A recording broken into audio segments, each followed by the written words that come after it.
During World War I, it was discovered that many of the chemicals for the new explosives they were working on had toxic or even lethal effects on the workers in the munitions factories. Chemicals such as dinitrophenol, or DNP, boost metabolism so much workers were found somewhere along the road after work covered in sweat, with a temperature of 106 degrees Fahrenheit, or even 109 before they die, and then even after death, their temperatures keep going up like a total body meltdown. But at subacute doses, workers claim to have grown thin to a notable extent after several months working with the chemical. That got some Stanford pharmacologists excited about the promising metabolic applications of DNP. One dose, and our resting metabolic rate jumps up 30%, an actual fat-burning drug. People started losing weight, no apparent side effects as a result of their weight-reducing treatment. On the contrary, they felt great, until thousands of people started going blind, and users started dropping dead from hyperpyrexia, fatal fever, from the heat created by the burning fat. Of course, it continued to be sold. Here at last is a weight-reducing remedy that will bring a figure men admire and women envy without danger to your health or change your regular mode of living. No diet, no exercise. It did work, but the therapeutic index was razor-thin, a razor-thin difference between the effective dose and the deadly dose. It was not until thousands suffered irreversible harm that it got pulled from the market, until, of course, it was brought back by the internet for those dying to be thin.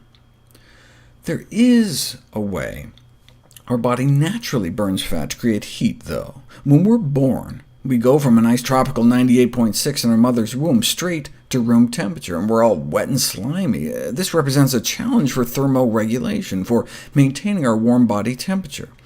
As an adaptive mechanism, the appearance of our unique organ around 150 million years ago allowed mammals to maintain our high body temperatures. That unique organ is called brown adipose tissue, or BAT, whose role is to consume fat calories by generating heat in response to cold exposure. The white fat in our bellies stores fat, but the brown fat, located up between our shoulder blades, burns fat. It's essential for the thermogenesis, the creation of heat in newborns, but is considered unnecessary in adults, has been considered unnecessary, who have higher metabolic rates and increased muscle mass for shivering to warm us up if we ever get cold. So we used to think it was just kind of shrank away when we grew up. But if it was there, then it could potentially make a big difference for how many calories we burn every day, but supposedly we outgrew it.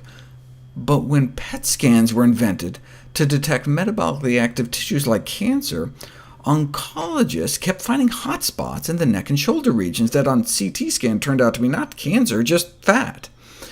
Then some observant radiologists noticed they appeared in patients mostly during the cold winter months. And when we looked closer at tissue samples taken from people who had undergone neck surgery, we found it: brown fat in adults. The common message from these studies is that BAT is present and active in adults, and the more we have, the more active it is, the thinner we are. And we can rapidly activate our fat-burning brown fat by exposure to cold temperatures. For example, you hang out in a cold room for 2 hours in your undies and put your legs on a block of ice for 4 minutes every 5 minutes, and you can elicit a marked increase in energy expenditure thanks to brown fat activation. So hey, these studies point to a potential natural intervention to stimulate energy expenditure, turn down the heat, and burn calories, and reduce your carbon footprint in the process. But thankfully for those of us who would rather not lay our bare legs on blocks of ice, our brown fat can also be activated by some food ingredients, such as those we'll cover in the next video.